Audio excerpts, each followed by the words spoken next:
Afternoon. Welcome to Owensboro Board of Commissioners regular meeting, August 15th, 2023. This time I'll ask the City Clerk, Beth Davis, to please call the roll. Commissioner Pam Smith-Wright. Here. Commissioner Sharon Neesmith. Mayor Tom Watson. Here. Mayor Pro Tem Mark Kesslin. Here. Commissioner Bob Glenn. Here. Thank you. If you please stand if you're able for the invocation and the pledge. Mayor Pro Tem Mark Kesslin. Dear Lord, we thank you for this day. We thank you for this great country we are privileged to live in with the freedoms that we enjoy. As we gather today, we ask that you send your Holy Spirit upon all of us gathered here, and we ask that you give us wisdom, patience, and a clear mind, that we may make wise decisions that help us to move our city forward. We ask that the people of our city, especially our youth, show kindness and walk away from the violent ways that are so destructive. We ask that you send protection for our first responders and for those that defend our freedoms. We ask this in Jesus' name. Amen. Amen. I Pledge allegiance to the flag of the United States of America and to the republic for which it stands, one nation, under God, indivisible, with liberty and justice for all.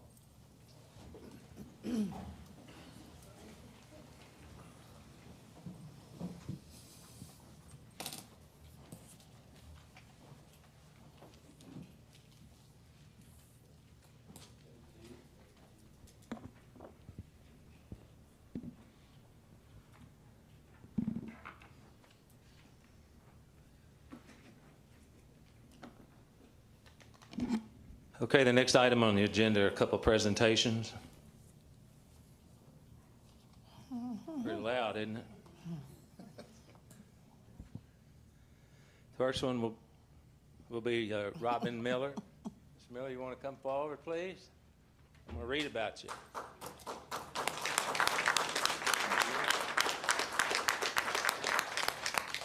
No crying. Happy tears. The City of Owensboro bids a heartfelt farewell to Human Resources Assistant Robin Miller, who will retire on 31 August 2023. First employed on April 15th, 1996, with an impressive 27 years working in HR. She has been an integral pillar of this organization, leaving an indelible mark on both colleagues and processes alike. As the city's dedicated EEO officer and benefit coordinator, she has not only exemplified unwavering commitment to the unbiased treatment of employees, but also has played a pivotal role in ensuring the overall well-being of the city's workforce. She has provided countless employees with resources needed personally and professionally.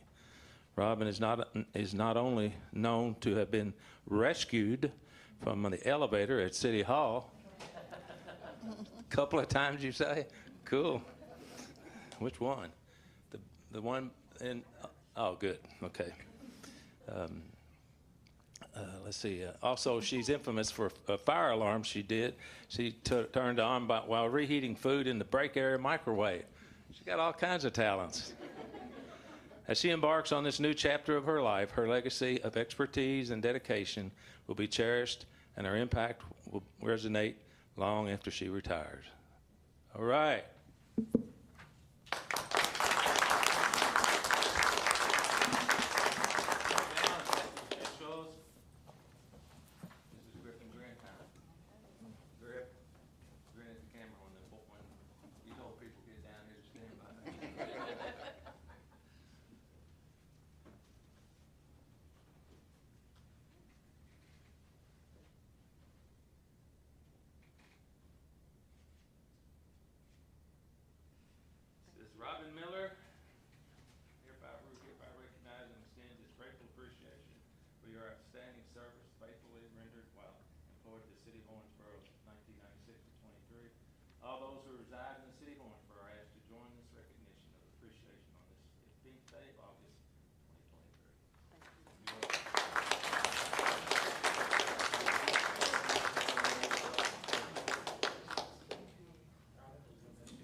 Okay, the next recognition will be for Chris Millay. Is Chris here?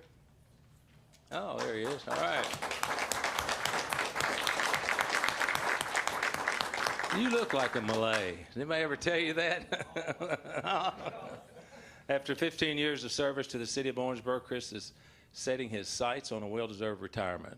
On March 24, 2008, Chris began a prosperous career with the city of Owensboro. He has spent his entire career in the street department, starting at road worker before becoming an equipment operator in 2011. Chris always reports to work with a big smile on his face and is willing to help anyone at the drop of a hat. While Chris will be missed, he is certainly deserving of his retirement, and we wish him the very best in his future endeavors. You should stay there. Certificate of Outstanding Service for Christopher Millay from the city of Owensboro. We extend his grateful appreciation for your outstanding service faithfully rendered while employed by the city of Owensboro 2008 to 2023. All those who reside in the city of Owensboro are asked to join this recognition of appreciation on this 15th day of August 2023.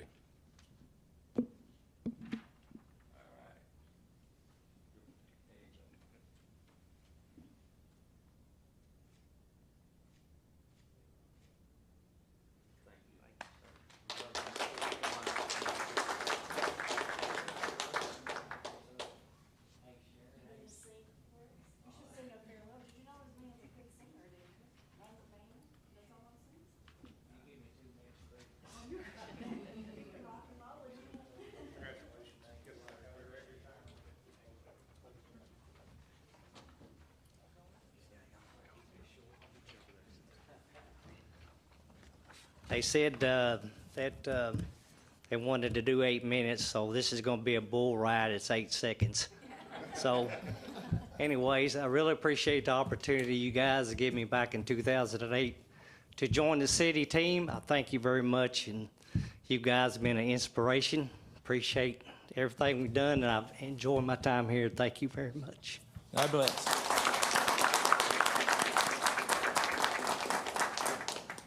Next item on the agenda is 5A, consider approval of minutes dated August the 1st, August the 8th, 2023. I'll make a motion to approve these minutes. Could I have a second, please? Second. Any deletions, additions, or any discussion? Hearing none, all in favor indicate by saying aye. Aye. All opposed? Motion carries. Item 5B, consider board appointments. Von Harbor Hill Area Neighborhood Alliance, appoint Barbara Kleitz to a 2-year term effective August 15th, 2023. Alliance for a Drug-Free Owensboro and Davis County reappoint Rosemary Condor and Carl Lewis as the joint city-county appointment to a 3-year term effective September the 3rd, 2023. And Owensboro Health Board of Directors reappoint Gavin Roberts to a 3-year term effective November the 1st, 2023. I'll make a motion to approve these appointments. Could I have a second, please? Second. Any discussion? Hearing none, all in favor indicate by saying aye. Aye. All opposed, motion carries. Okay, Ms. Davis, item 6. Ordinance 19-2023, an ordinance approving and adopting text amendments to Appendix F, Articles 3, 8, 10, and 17 of the Owensboro Metropolitan Zoning Ordinance for the cities of Owensboro and Whitesville and Davis County. Read for approval on second reading this 15th day of August, 2023.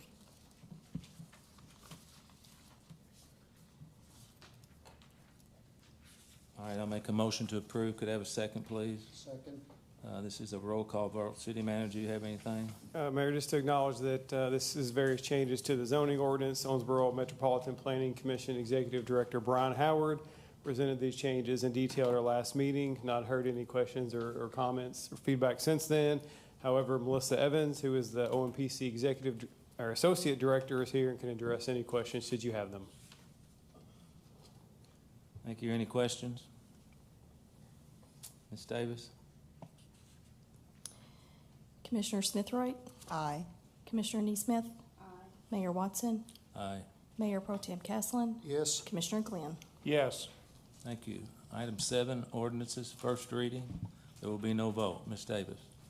Ordinance 20-2023, An ordinance amending Chapter 2, Article 2, Section 2-16 of the Owensboro Municipal Code to update the meeting schedule of the Owensboro Board of Commissioners, introduced and publicly read on first reading this 15th day of August, 2023. City Manager. Thank you, Mayor. At our July work session, the Board of Commissioners meeting schedule and potential changes were discussed. This first reading reflects changing the meeting schedule to the option that had the most support or the consensus support at that meeting. As such, this is first reading of an ordinance changing to the following meeting schedule. The first monthly meeting is unchanged, so it remains at 5 p.m. on the first Tuesday of each month. The work session on the second Tuesday is removed, and our meeting on the third Tuesday of each month is moved up 1 hour to begin at 4 p.m. This meeting on the third Tuesday will begin with traditional work session type presentation items before moving on to consideration of action items. We've done a few of these hybrid sort of commission and work session meetings over the last few months, and they have worked well. And again, this was the preferred option of the options we discussed at the July work session. Thank you. Any other discussion from the dais? Okay, thank you. Item 7B, please. Ordinance 21-2023, an ordinance amending the annual budget for the fiscal year beginning July 1, 2023 and ending June 30, 2024, and amending Ordinance 13-2023 to revise beginning fund balances, carryover appropriations for all outstanding encumbrances, capital projects, and rebudget funds. Introduced and publicly read on first reading this 15th day of August, 2023. City Manager. Yes, thank you, Mayor.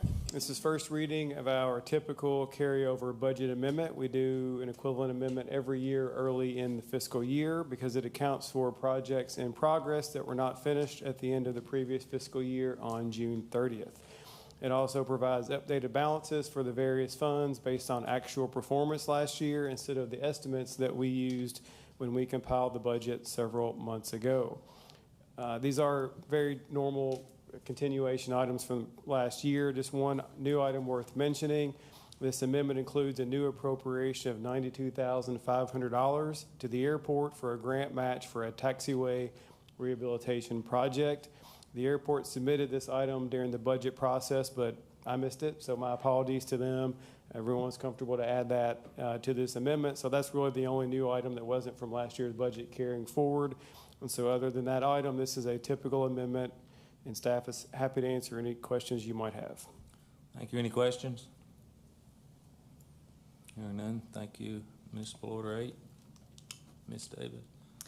Municipal Order 30-2023, a municipal order authorizing and directing the mayor to execute a memorandum of agreement by and between the City of Owensboro and Davis County, under the terms of which Davis County will apply for the Edward Byrne Justice Assistance Grant, JAG funds, in 2023 and subsequent odd-numbered years, and the City of Owensboro will apply for the JAG funds in 2024 and subsequent even-numbered years.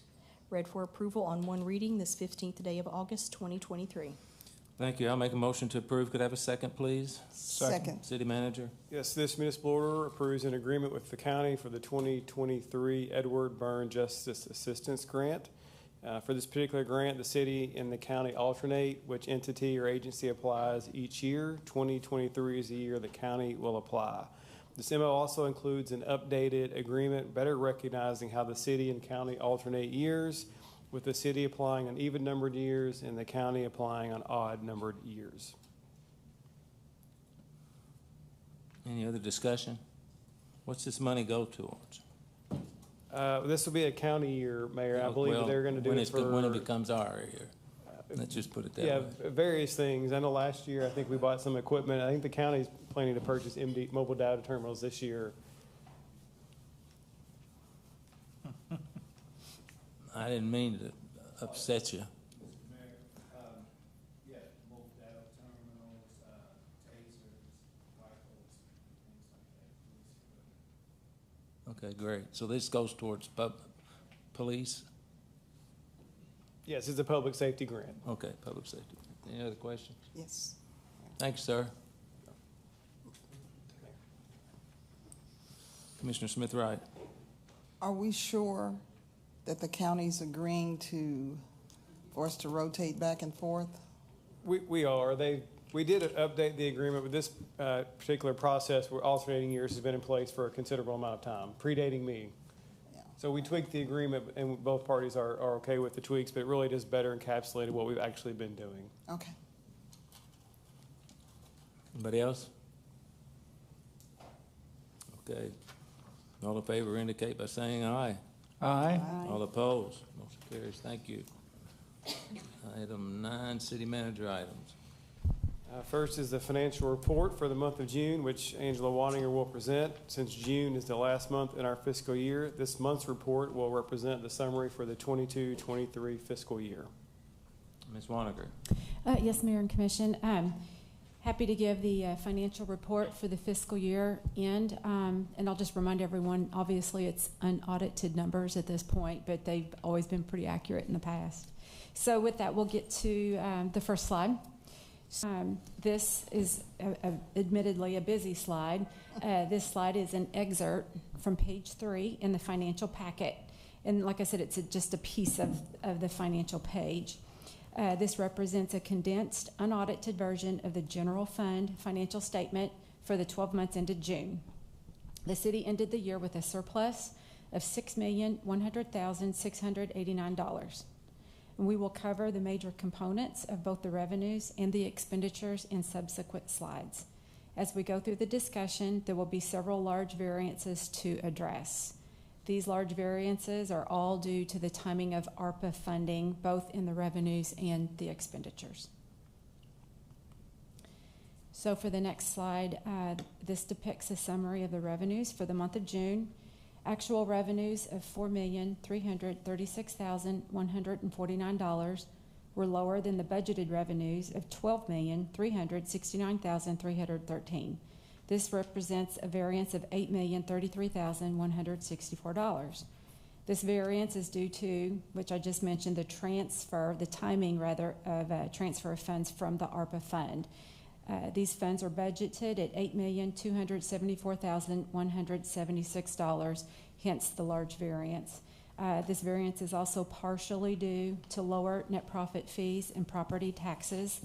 The ARPA transfer has been delayed to the next fiscal year in order to line up with the expenditure of contributions to the outside agencies also made available with the ARPA funds.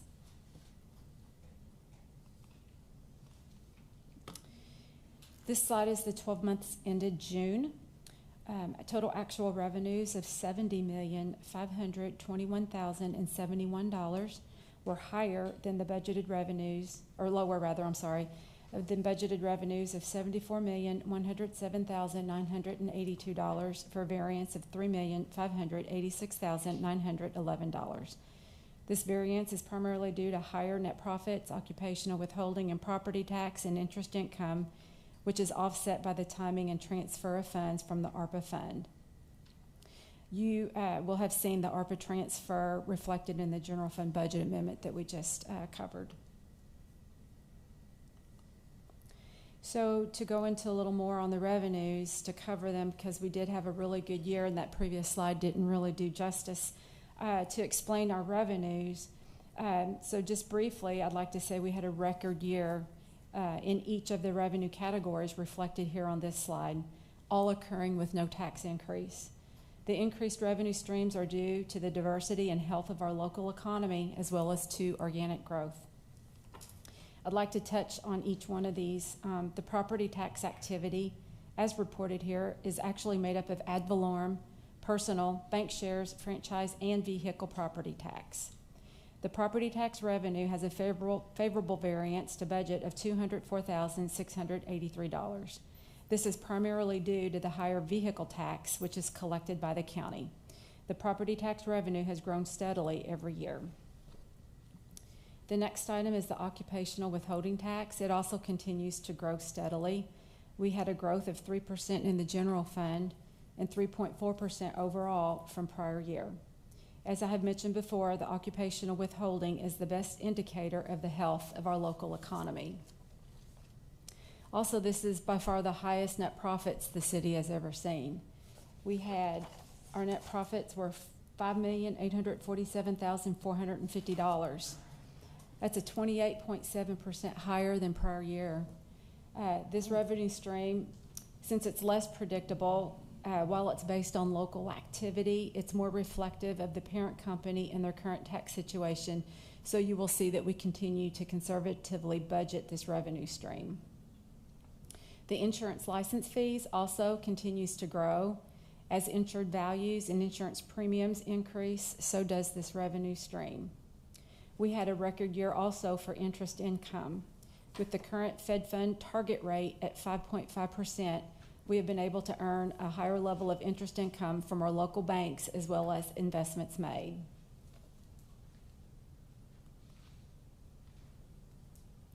This graph illustrates the steady growth of our occupational withholding fees. I thought it was worthy of a slide to itself. The total withholding fee is 1.78% of gross wages is what is withheld from an employee's paycheck. So as a reminder to our viewing audience, 0.33% of this goes to the Your Community Vision Fund to support community projects, with 1.45% going to the general fund to support the general operations of the city. The annual average growth is 3 to 3.5%, with the exception of 2022, which I know it may be hard for the viewing audience to see. 2022 was $22,198,660. That represents a 10% growth from 2021. Occupational withholding is also reflected in other funds such as economic development for incentives paid and the TIFs.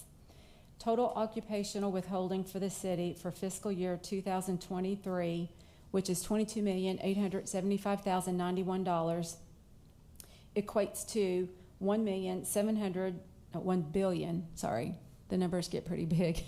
It's $1,716,800,315 in base wages that are being paid in the city, which I think speaks very well for our economy.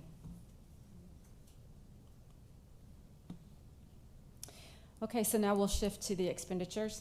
In the month of June, our actual expenditures of $6,707,372 were lower than budgeted expenditures of $11,712,067, resulting in a variance of $5,004,695. This variance is primarily due to the timing and the contribution to OMU and transfer to Regional Water Resource Agency of $5 million, and partially due to unfinished projects and savings in personnel services. Like I said, we'll see this ongoing big variance due to receipt of proper transfer of the ARPA funds as well as the payout to OMU and Regional Water. The next slide is the 12 months ended June. Our actual expenditures of $64,420,382 were less than the budgeted expenditures of $73,344,870 for a variance of $8,924,488. This is primarily due to timing in the contribution to OMU and transfer to Regional Water of $5 million, and partially due to unfinished projects and savings in personnel services. So to go over the expenditures in a little more detail, since it is the fiscal year end, there are 4 key factors contributing to the year-to-date expenditure variance. The first one is timing and the transfer to OMU and Regional Water. The city appropriated $2.5 million to each OMU and Regional Water Resource Agency for projects. The payouts from the city to these agencies are made as costs are incurred and invoices submitted. This was made possible by the ARPA funds received by the city. It is anticipated that both of these, the OMU and the Regional Water, will be paid out in fiscal year 2024. The next item is savings in salaries and benefits. We had savings in the amount of $1,689,260, primarily due to vacancies. We are hopeful that we will experience fewer vacancies and see less turnover in the future due to the salary increases resulting from the wage study performed this past fiscal year. The next items to review are carryovers and POs, which our city manager presented earlier. And just to explain those briefly for the viewing audience, while we budget for a complete project in a year, it's not always feasible to complete that project by the end of a fiscal year. Some of the year-end variances are due to unfinished projects for which we carry over the unused budget balance into the next fiscal year via the budget amendments. We have total carryovers tonight for the general fund in the amount of $5,271,642. Again, nearly $5 million of that is the contribution to OMU and Regional Water Resource Agency. We also carry over encumbrances, which can also be thought of as funds earmarked by a purchase order or a PO. For the general fund, we are carrying over $244,270 in encumbrances. And there's the last slide that we're used to seeing on my monthly financial presentations. And so with that, I'm just going to review this as a full fiscal year. So the city's monthly revenues and expenses are cyclical, as you can see on our chart. Revenues represented by the green line and expenditures represented by the red line. You can see how cyclical they can be, and this is just the nature of the finances at the city. Expenses typically outpace revenues in the warmer months when outdoor activities are in full swing. Likewise, we have months where revenues outpace expenditures, such as in the months of October and November. You can see the green spike up, and also in April when we collect taxes. As such, we budget accordingly to smooth out the financial expectation and reporting. And that concludes my presentation, and if anyone has any questions, I'd be happy to answer. That's awesome. That's really good. Thank you, Ms. Thank Warner. you. I'll make a motion to file a report for audit. Could I have a second, please? Second. Now we can have some discussion. Anybody got any questions they're going to blindside her with? Commissioner I Glenn. just have to, should be easy fact-based. So what percentage of our total budget is the OMU dividend represent? I We always are. I think it's about 18 is what I remember. I'm sorry, Commissioner. It's okay, but I remember it was 18. I could guess, but I would hate to guess. Okay. I could That's not probably, I'm trying to see here. Sorry. Well, you're doing a great job. Everything, it looks amazing. What an amazing fiscal year we've had. Absolutely amazing. Record Are setting. you interested in just the cash dividend or Yeah, the in lieu of yeah, also? just the part everybody says we should get rid of, yeah. I thought it was about 18-20%, but I can't remember. 11%. 11, okay. See, I can remember. And then the only other question I have is the ARPA money. Now, we're transitioning out of ARPA funding. So what percentage of this past year's budget or maybe the carryover is ARPA? Like I know we're using it for the sports center and that kind of, or the sportsplex, that kind of thing. Roughly. We actually bonded money for the indoor sportsplex. And so what we're doing, the budget amendment is representing $7,774,176. We're budgeting that to be transferred into the general fund from the ARPA fund. Okay. All right, thank you. And again, great job. Thank you. I'm going to ask a question, Mayor. Sure, Just because go ahead. being new and I was not involved in the budget, a couple of times you referenced the OMU RWRA contribution. Can you just briefly explain what that is for us that don't really know what it is? I think city manager. Commissioner, good question. I'll fill that one. So the city received a substantial amount of ARPA funds as was part of the federal COVID response, and those had certain restrictions. And so the previous commission decided to appropriate $5 million of those funds to RWRA and to OMU, right? $2.5 million each, so $5 million total to those two, and they were for specific projects. So if you remember the work that RWRA was undertaking that closed 2nd and 4th Street for a while, they were doing what's called the Ravine Sewer Project. That was a long identified project, and so we helped, we helped subsidize that project. And then also for OMU, they needed to replace the water tank, I believe, at Hillcrest Golf Course. And so we are helping for that project as well. By using these funds for those projects, it allows RWRA and OMU to lower the rate increase they would otherwise have to undertake to fund those projects. Thank you. Perfect. Yeah, I just want to compliment our community. I mean, all we're doing is reaping the benefits of everybody's hard work, so I think we should always keep that in mind. And when they do well, we'll do well. So thank this community for their investment in Owensboro. Any other discussion?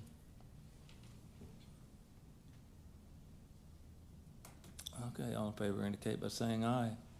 All opposed? Motion carries. Personnel appointments. Thank you, Mayor. Just one personnel appointment this evening. Whitney Brown, regular, full-time, non-civil service appointment to senior accountant with the Finance Department effective August 28th.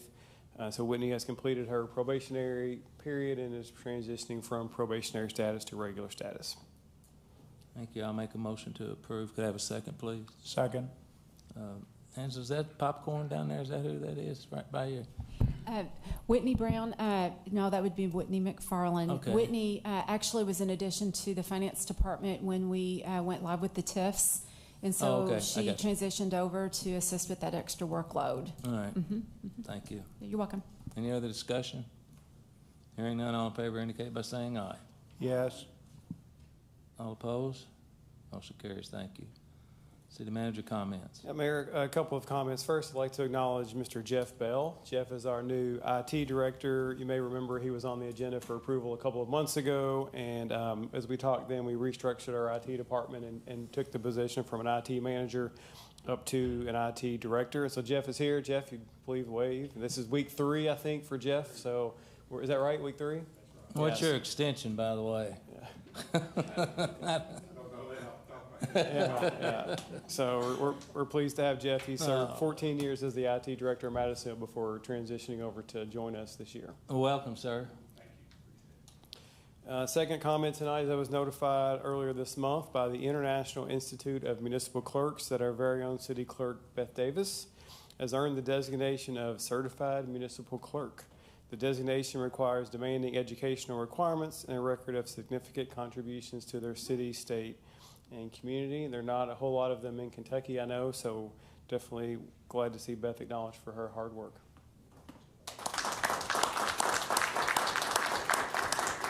Does that come with a substantial pay increase too? Is that what you said? I didn't hear the end of It's a your. substantial amount of work. Oh, extension amount of work.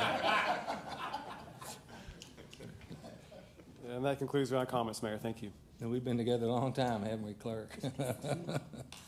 Okay, Commissioner Smith-Wright. Thank you, Mayor. Just wanted to remind everybody that the Pay It Forward campaign is over on the 19th, but that doesn't stop you from doing random acts of kindness and being nice to folks. So continue to do that. And I want to talk to you about our Freedom Walk, which is going to be, I thought I retired, but they won't let me. But on September the 11th at 11 o'clock, we will walk from the number 1 fire station to the courthouse. And I'm asking all first responders, because actually this walk is in honor of you, to please participate if you can. Just send a representative. I know that the firemen and the police always participate, so we're looking forward to that walk. That's it, Mayor. Thank you. You're welcome. Commissioner Castler. Thank you, Mayor.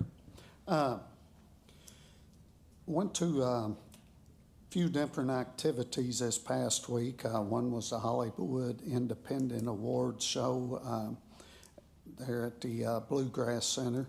I had a good time there and want to thank Fran for bringing in such activities for the community. Also went to the car show down at Green River Bourbon. I tortured my grandchildren by taking them, but they ended up really thinking it was pretty cool after we went and got ice cream. But sometimes you got to bribe them, you know. Also, I went to Beverly's Hearty Slice. We collaborated with Tri-State Food Bank and handed out fresh produce, sweet corn, plums, and watermelons to 37 families. It was a nice turnout. It was really good fresh produce, and you know, it's good to see that the people in the food desert there in the northwest area getting some good fresh produce brought to them. And we're going to try to do that at least every other week throughout the fresh produce season. one of the main concerns that we had is whenever I showed up down at Kendall Perkins Park was the alarming number of homeless people that are, you know, setting up in the parks throughout the days. There were probably 10 or 15 people. I had to go up and tell them that we were having an event and ask them to leave. There was trash thrown all over the floor. The concrete was all sticky. They show no concern for our parks whatsoever, and it's alarming the number of homeless that are starting to gather in the parks on a daily basis. I really don't have a complete answer as to what to do, but I do know that they look at Owensboro as being welcoming and compassionate, and those are good qualities to have. But at the same time, I wonder if we are not being too open to too many, to where we're getting people, they're not being brought in by the bus loads, but I do know for a fact from talking to several that they are being encouraged to come here, with flyers being handed out in large cities. I've talked to a lot of them, and they've told me repeatedly they're giving $20 and a bus ticket to Owensboro because they have programming here. And it's getting concerning, the numbers that are showing up now. And I don't want our city starting to look like downtown San Francisco or Nashville or a lot of these other cities, larger cities. But it's getting very concerning. I had a letter today, an email from someone near English Park talking about the crowds of homeless that are gathering there, using drugs openly. And it's something we really need, not just the commission to address, but the city itself, by not making it possible to go ahead and feeding these people monies and welcoming them like that is starting to harm us. Thank you, Mayor. Who hasn't spoken? I've already forgot where I am. Commissioner Glenn. Thank you, Mayor. First off, let me start off with something fairly positive. I think we've discussed this. I've discussed this privately with several of you, and of course, our colleague Larry Maglinger passed this year, and I think it would be a wonderful opportunity to recognize his leadership throughout the community as well as his time on the commission. He was two-time Mayor Pro Tem, which is pretty impressive and very much loved by the community. To recognize him somewhere near the Overlook. So that may be something we want to discuss, but I'd like to at least have us consider that. The other issues that I think are important to address just briefly are wrong-way driving on Breckenridge and Triplet. I know there's a lot of businesses and people that have lived here, all their lives, and they literally strategically choose to drive the wrong way on Breckenridge and Triplet because it's a shortcut to get where they're going down an alley. Somebody's going to get killed with that process. As I was driving here today, along with about 12 other incidences over the last 6 months, I've watched people driving straight toward us. Some of that could be confusion. Our streets can be confusing, but what I've noted is some of these people, this is a strategy. They are doing this deliberately, and they're going to get somebody killed. So I would really recognize and encourage, I know OPD does a great job with traffic enforcement. I would really encourage maybe we look a little more closely at that because it is dangerous. And I've had some pretty close calls, as have other drivers. The second item is basically the notion that we have a gateway to nicotine addiction now. It isn't so much cigarettes, it's vaping. And in 2014, when we passed the smoking ordinance, I believe Commissioner Smith-Wright was on the commission at that time, we did not have a lot of information, research, and studies on vaping and its impact. We have plenty now. It's extremely dangerous. And it is the gateway for young people, as young as middle school, to begin smoking. So I would ask the commission in a future meeting or on our staff to look at the idea of adding vaping to that ordinance. It shouldn't be a very complicated addition to recognize what we all know now because of all the scientific studies that have been done. And that's pretty much all I have.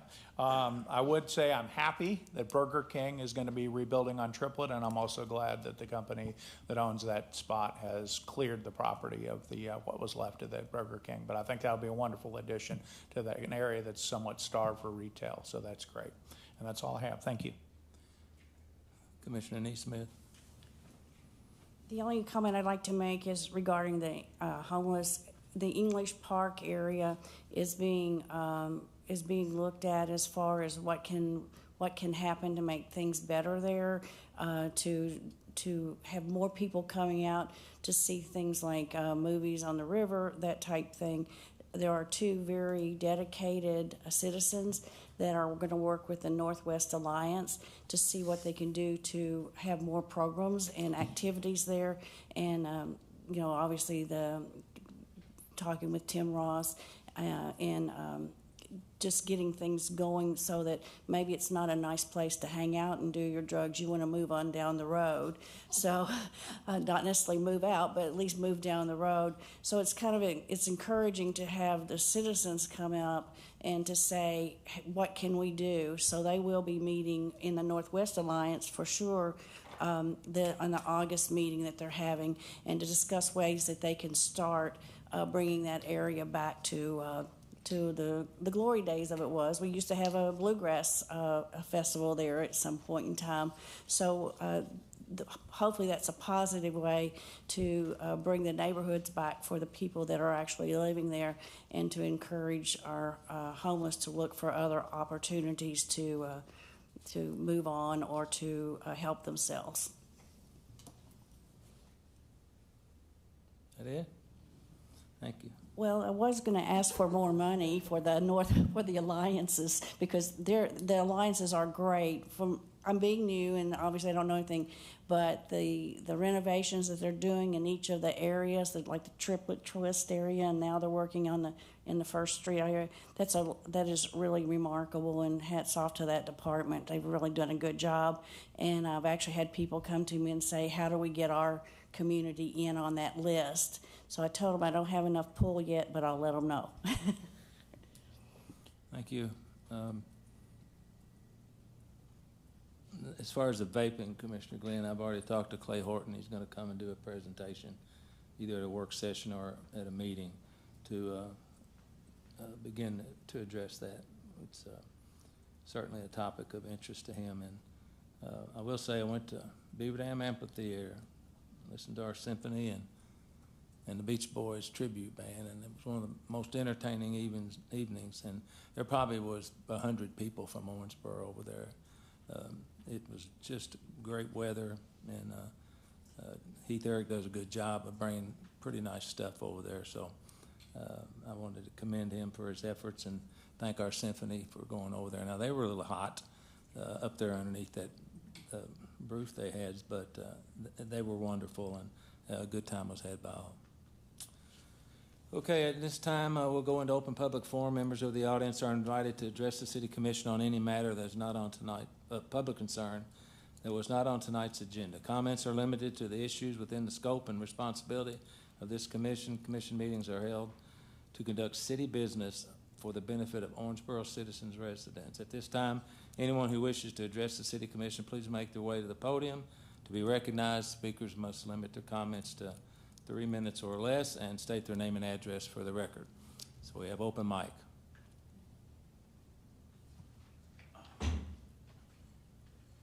Step up here real quick.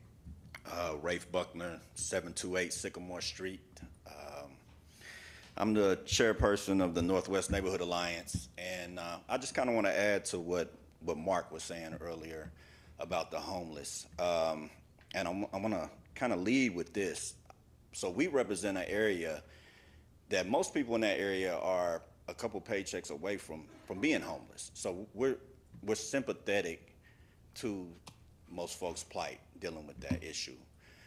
But what I'm seeing and my time being out here is what Commissioner Castlin said, that we're having folks that are not from Owensboro, Davis County. I've picked up folks from Baltimore, Maryland. Like, how'd you get here? Oh, I was in a rehab facility over here. This particular city didn't have programming, so they got me a bus pass. Came to Owensboro and have been here ever since. Now, this particular person, very great dude. He helped us. We had a neighborhood cleanup. He helped us clean up the neighborhood. Very appreciative of him. Other folks that I have met are just taking from Owensboro, Davis County. And so I hope that we can come together, and that's city, county, the neighborhood alliances as well, and come up with a plan for how to address some of this stuff. Because I'm seeing folks around the Kendall Perkins Park area that we know have mental issues. They're walking around talking to themselves. There's a lady that was in the park a few days ago. She's running around topless. I mean, no shirt on. So these are the things that we're seeing, and these are the things that we're hoping to get addressed. And so I just wanted to come up here and just lend the Northwest Neighborhood Alliance to anybody that may be doing anything out here that we can help in, that we can plug into as well. So if anybody has anybody that we may need to meet, please reach out to me. My contact information is online. You can find it. And we meet every fourth Tuesday of the month. Next meeting is the 22nd. Ms. Neesmith, I'm looking forward to meeting with the two ladies that are going to come and speak. So that's just what we had to say. I don't know, I've got a board member with me. I don't know if he wants to say anything or not, but he lives next to Sleep Park, and so he sees a lot of stuff that goes on there too. So just keep that in mind for us, please. Thank you. I don't know why anybody thinks we should be oblivious to what's going to get here sooner or later, a trickle-down effect from bigger cities. And, I actually picked up a guy on 81, and he was walking. I was asking him if he wanted to ride, and he jumped in, and he was from Madisonville. He said, coming to Owensboro because they, take care of people with issues like he has better. So, I mean, it's a double-edged sword. You try and do what you can do. I know that there's a lot of efforts, and once this ARC gets opened up down here at the old Holiday Inn, we're going to have more and more folks that will be coming to our community. That once they're rehabbed and released, we've got a process, hopefully, to try and get them educated and get an opportunity for them to get to work, because we're going to try and eliminate some recidivism that goes with the habit. But it's a problem all over the country, and I don't think we should be naive enough to think it ain't going to get here sooner or later. And we just work the best we can to try and do what we can for those folks. I know it's a difficult deal. Okay. Anyone else from the public? All right, item 12A, I'll make a motion to enter into closed session under KRS 61.810, parentheses 1, close parentheses, parentheses K, close parentheses, in which federal or state law specifically requires meetings to be conducted in privacy. Could I have a second, please? Second. All in favor indicate by saying aye. Aye. Okay, we will not take any action following the closed session. So let's hustle in there